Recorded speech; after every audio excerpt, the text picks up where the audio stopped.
Hey everyone, we're on a school break right now, so we've been busy working on projects around the mission with the older kids of our Mercy Home family. But lately I've had some interactions with people who act as if it is irrational to believe in God, and so that's been on my mind a little bit lately. Well, the reality is there is only one type of person in this world.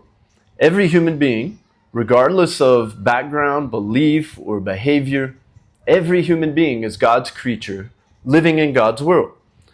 So the reality is that your conscience testifies to you that you are not the result of random processes, but rather that God has created all things, including you, and you are accountable to God. Just imagine a fish swimming around in the ocean. The fish may not know that it is wet. It may not even have a concept of water. But whether the fish knows it or not, it is entirely surrounded by water, and its life is completely dependent on water in order to live and to move and to breathe. Well, in the same way, we may choose to ignore God's presence, but we are immersed in Him every moment of our lives. There is no getting away from this fact.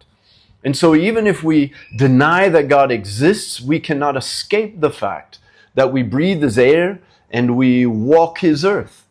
Paul says in Acts 17:28, in Him we live and move and have our being. Just like the fish cannot escape the ocean, we cannot escape the reality of God. Whether we acknowledge Him or not, our very existence is rooted in Him. Francis Schaeffer often spoke of the inescapable reality of God's existence and His moral order. Schaeffer said, man is caught, as it were, between what he is and what he wishes he could be. He lives in God's world, but he tries to pretend that God is not there. Well, those who claim they do not believe in the existence of God often say things like, I am rational. I believe what I can see. I believe according to evidence. Yet the reality is they don't. There is a contradiction there. If there is no God, they have to believe that all matter, everything in existence, came into existence out of nothing. And that goes against what they know rationally, and it goes against scientific evidence. The atheist does not have the rational high ground. Their view, though becoming increasingly common today, contradicts both reason and experience. The existence of something rather than nothing points more logically to an eternal, uncaused cause, God. R.C. Sproul was right when he said, if there was a time when there was nothing, there would be nothing now. The fact that there is something today means that there has always been something, and that eternal something is God.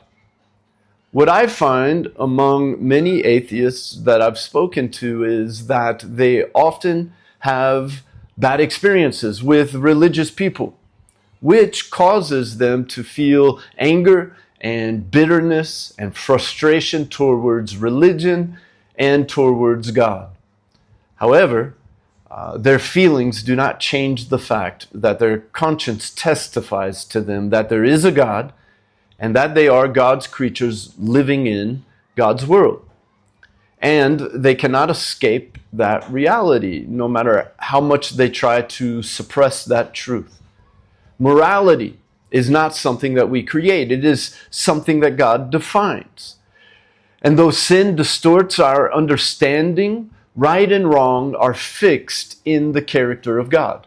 Part of being created in the image of God means that God has placed morality on our hearts.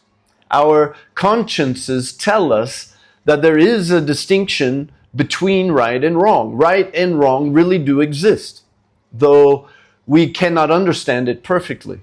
For example, we know that murder is wrong, and no one needs to go to an unreached tribe that has had no contact with the outside world to teach them that murder is wrong. They already know it. Their conscience tells them that murder is wrong because that morality is part of being created in the image of God. The fact that we are all God's creatures living in God's world has practical implications. When you live in a country, you do not get to determine morality in that country for yourself. It is part of the government of the land. There's nothing you can do about that. There are laws of the land that you must obey, and if you do not obey them, then there will be consequences for breaking the law. You may have to pay a fine, or you may have to go to jail, or you may even be put to death.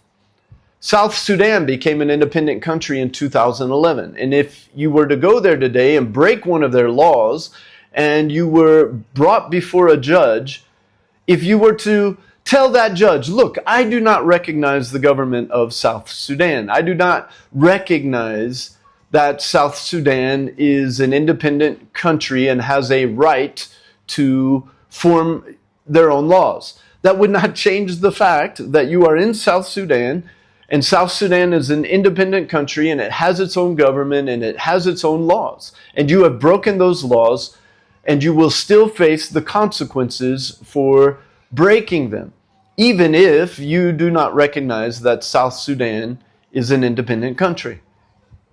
The same is true in God's creation. In fact, it is perfectly true. God has created human beings, and we live in His creation, and God has given His law in His creation, and when we break His law, there are consequences for that. We cannot simply escape the consequences because we pretend there is no God, or we pretend that if there is a God, He does not care about what's going on in His creation. The fact remains that God is the basis of morality and truth, and when we as His creatures go outside of that, there are most certainly consequences. Whatever our feelings may be, this fact does not change. Yet the same God whose law we have broken is the one who sent His Son to redeem us. In Jesus Christ, we find not only the truth, but we find grace and forgiveness and the way back to life and harmony with our Creator.